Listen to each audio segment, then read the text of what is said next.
Hello friends. आज के इस वीडियो में अपन बात करते हैं एक नए टॉपिक की अम्ल क्षार और लवण से संबंधित। अम्ल क्षार और लवण, एसिड्स बेस एंड साल्ट्स। ठीक है, तो यहाँ पर अम्ल क्षार और लवण के जो एग्जाम्पल दिए गए हैं वो इन बीकर्स के थ्रू दिए गए हैं। तो देखिएगा यहाँ पर एसिड में HCl को प्रयुक्त किया गया है और उसको एक बीकर के तहत बताया गया है। ऐसे ही बेस में NaOH का एग्जाम्पल शो किया गया है और साल्ट में, लवण में NaCl को प्रयुक्त किया गया है यहाँ पर। ठीक है, तो सभी में देखिएगा डिफरेंस दिया गया है कि ये एसिड है, ये बेस है और ये साल्ट है, लवण है। क्लियर? तो एक एक करके इनको अपन डिस्कस करेंगे।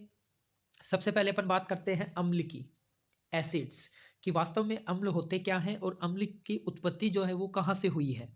तो देखिएगा, अम्ल जो है वो लैटिन शब्द एसिडस से लिया गया है, जो है जिसका अर्थ होता है खट्टा। खट्टे से अंग्रेजी शब्द एसिड बना है। क्या बना है? खट्टे से अंग्रेजी शब्द एसिड। ओके, नेक्स्ट देखिएगा, अम्ल स्वाद में खट्टे होते हैं। ये इसका गुण है कि अम्ल स्वाद में क्या होते हैं? खट्टे होते हैं। ये नीले लिटमस पत्र को लाल कर देते हैं। ठीक है, जैसे एग्जाम्पल की बात करें अपन, सिरके में एसिटिक अम्ल पाया जाता है, इमली में टार्ट्रिक अम्ल पाया जाता है, नींबू में सिट्रिक अम्ल पाया जाता है, संतरा में एस्कॉर्बिक अम्ल पाया जाता है, सेब में मैलिक अम्ल पाया जाता है, चींटी व मधुमक्खी के डंक में फॉर्मिक मतलब मेथेनोइक अम्ल पाया जाता है, एवं जठर रस में HCl मतलब हाइड्रोक्लोरिक अम्ल पाया जाता है। ठीक है, नॉर्मली पूछे जाने वाले जो अम्ल है उनके स्रोत और उनमें पाए जाने वाला अम्ल जो है उसके बारे में अपन ने डिस्कस किया है। कि दोबारा देखिएगा कि सिरके में एसिटिक एसिड, इमली में टार्ट्रिक एसिड, नींबू में सिट्रिक एसिड, संतरा में एस्कॉर्बिक एसिड, सेब में मैलिक एसिड, चींटी एवं मधुमक्खी के डंक में फॉर्मिक एसिड। ठीक है, या यूं कह सकते हैं मेथेनोइक, एवं जठर रस में मतलब आमाशय में हाइड्रोक्लोरिक अम्ल का स्राव होता है। ठीक है, नेक्स्ट देखिएगा, ये जल में विलय होते हैं। अम्ल जो होते हैं वो आसानी से जल में विलय होते हैं। यदि अम्ल जल की मात्रा अधिक होती है, यदि अम्ल में जल की मात्रा अधिक होती है तो ये तनु अम्ल कहलाते हैं। क्या कहलाते हैं? तनु अम्ल। और यदि जल की तुलना में अम्ल की मात्रा अधिक होती है तो ये सांद्र अम्ल कहलाते हैं। ठीक है, नेक्स्ट है आपके क्षार। लैटिन शब्द एल्कलाई मतलब पेड़ों की राख, अंग्रेजी शब्द एल्किली से लिया गया है जिसे बेस कहते हैं। ठीक है, इसको आपको ध्यान रखना है। ये स्वाद में कड़वे या तीखे होते हैं। कैसे होते हैं? स्वाद में कड़वे या तीखे होते हैं। ये लाल लिटमस को नीला कर देते हैं। वहां पे क्या हो रहा था? नीले को लाल किया जा रहा था। यहाँ पर लाल लिटमस पत्र को नीला कर दिया जाता है एवं छूने पर साबुन जैसे चिकने लगते हैं। और छूने पर कैसे महसूस होते हैं? साबुन जैसे। ये अम्लों से क्रिया करके उदासीन लवणों का निर्माण करते हैं। ठीक है, एवं लवण एवं जल बनाते हैं।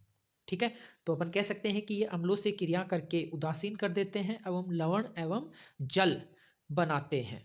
इसे उदासीनीकरण अभिक्रिया भी कहते हैं। ठीक है, अम्ल क्षार अभिक्रिया को क्या कहा जाता है? उदासीनीकरण अभिक्रिया भी कहा जाता है। ये स्पर्श में साबुन जैसे व्यवहार दिखाते हैं। ठीक है, जैसे कि सोडियम हाइड्रोक्साइड NaOH को देखते हैं अपन, पोटेशियम हाइड्रोक्साइड KOH एग्जाम्पल हो गया, एल्यूमिनियम हाइड्रोक्साइड AlOH का होल ट्राइस हो गया, अमोनियम हाइड्रोक्साइड NH4OH हो गया। ये सभी क्या हैं? क्षार हैं। ये अम्लों को उदासीन करने का सामर्थ्य रखते हैं तथा जल में विलय होते हैं। क्या करते हैं? ये अम्लों को उदासीन करने का सामर्थ्य रखते हैं तथा जल में विलय होते हैं। यदि क्षार में जल की मात्रा अधिक होती है तो ये तनुक्षार कहलाते हैं, और यदि जल की तुलना में क्षार की मात्रा अधिक होती है तो ये सांद्र कहलाते हैं। ठीक है, सांद्र जैसे सांद्र अम्ल हो गया, सांद्र क्षार हो गया। ठीक है, अब बात कर लेते हैं अपन लवण की। थर्ड है आपके लवण, साल्ट्स। ये अम्ल एवं क्षार की क्रिया से बनते हैं। जब अम्ल और क्षार को मिला दिया जाता है तो लवणों का निर्माण होता है और उदासीन अम्लीय या क्षारीय हो सकते हैं। ठीक है, या तो उदासीन होंगे या अम्लीय होंगे या क्षारीय लवण हो सकते हैं।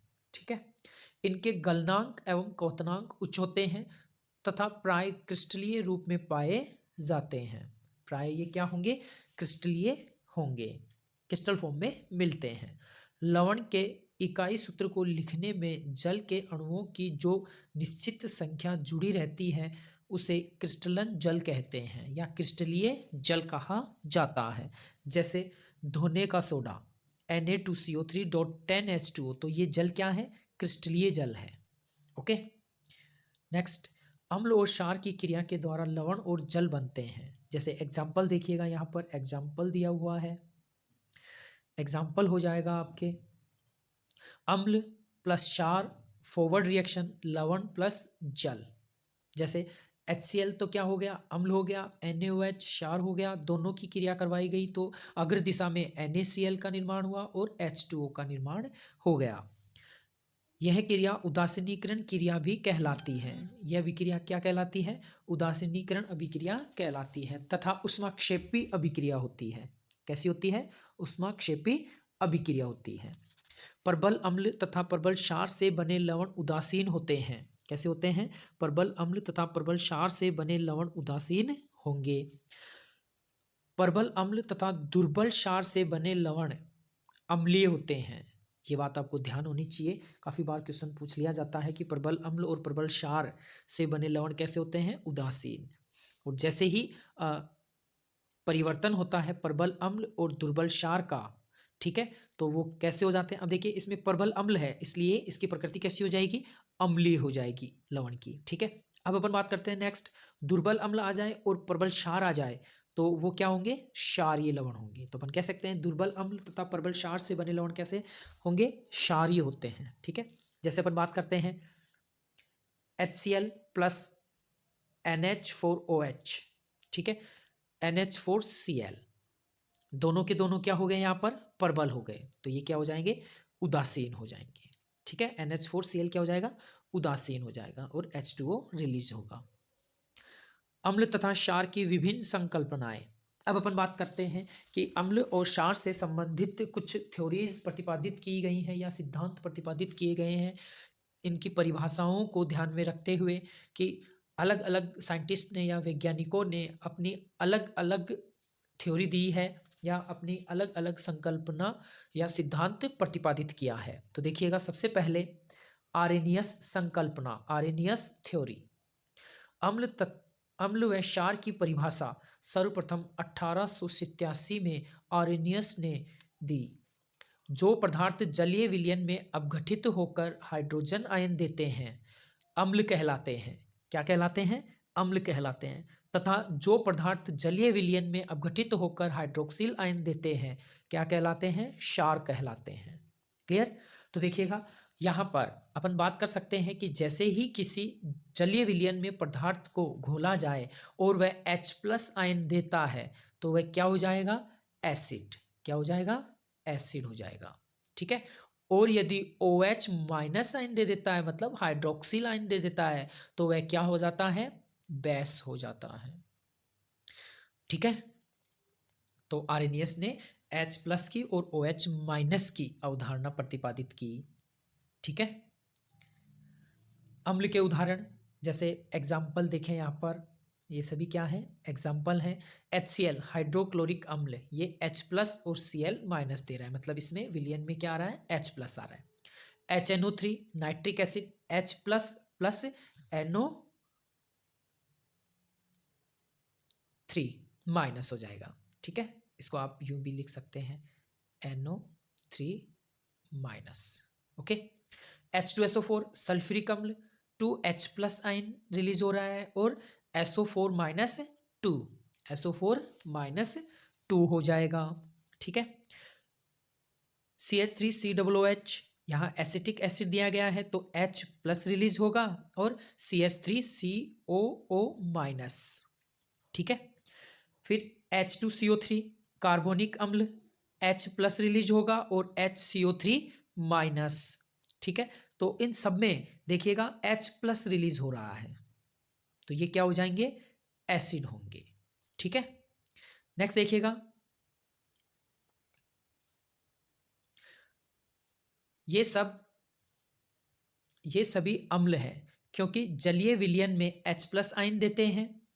यहाँ मुक्त प्रोटॉन यानी हाइड्रोजन आयन H+ अत्यधिक क्रियाशील होता है, अतः जल से क्रिया करके हाइड्रोनियम आयन के रूप में रहता है, मतलब H3O+ के रूप में ये प्रदर्शित होगा। ठीक है, कि H+ और H2O आपस में जुड़ता है और हाइड्रोनियम आयन बना लेता है।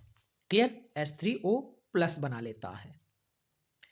नेक्स्ट देखिएगा, कुछ अम्ल जलीय विलयन में पूर्णतः आयनित हो जाते हैं। ऐसे अम्ल परबल अम्ल कहलाते हैं, मतलब पूरे के पूरे डिसोसिएट हो जाते हैं, वियोजित हो जाते हैं, अपने आयनों में टूट जाते हैं। ठीक है, जैसे H+ में यहाँ पर HCl की बात करें तो ये क्या हो जाएगा, H+ में प्लस Cl माइनस में अपने आयनों में विभक्त हो गए।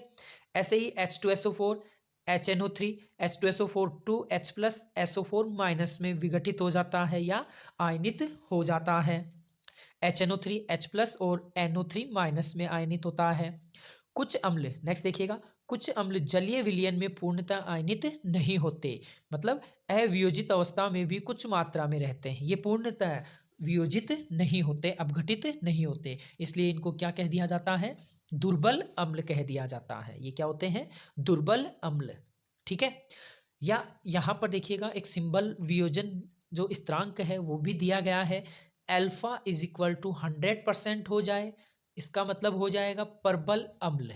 ठीक है, और alpha naught is equal to रहे तो वो हो जाएगा दुर्बल अम्ल। तो ये तो क्या है, स्ट्रॉन्ग एसिड, और ये क्या है, वीक एसिड। ठीक है, कि alpha naught is equal to 100%। ठीक है, तो इनका वियोजन 100% नहीं हो रहा और इनका वियोजन 100% हो रहा है।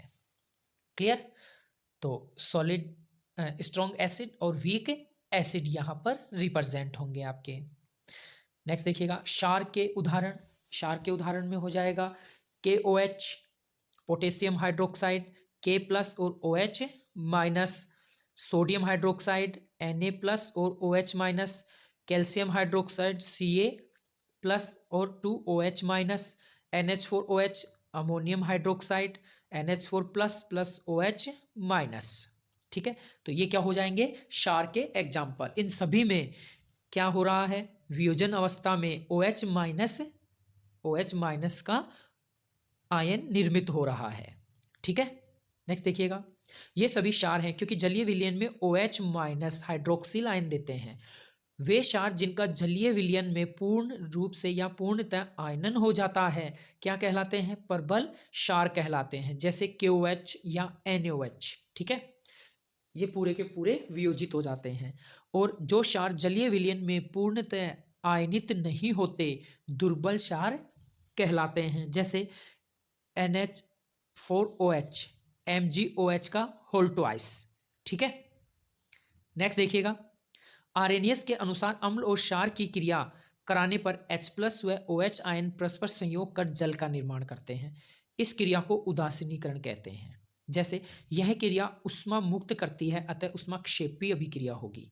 जैसे अम्ल और क्षार जैसे H+ और OH- को ट्रीट करते हैं तो H2O का निर्माण होता है। आर्रेनियस की संकल्पना उन अम्ल एवं क्षारों के लिए उपयुक्त थी जिनमें क्रमशः H+ और OH- आयन होते हैं। ठीक है, और ये एक निश्चित यौगिकों के लिए या फिक्स यौगिकों के लिए डिफाइन की गई जिनमें ऑलरेडी क्या था, H+ आयन था या तो, या OH- आयन था। ठीक है, नेक्स्ट देखिएगा, परंतु इससे हाइड्रोजन विहीन अम्लों तथा हाइड्रोक्सिल विहीन क्षारों की प्रकृति के बारे में स्पष्ट नहीं हो पाता। ठीक है, तब एक नई संकल्पना दी गई, उसको नेक्स्ट वीडियो में आप डिस्कस करेंगे। ठीक है, थैंक यू।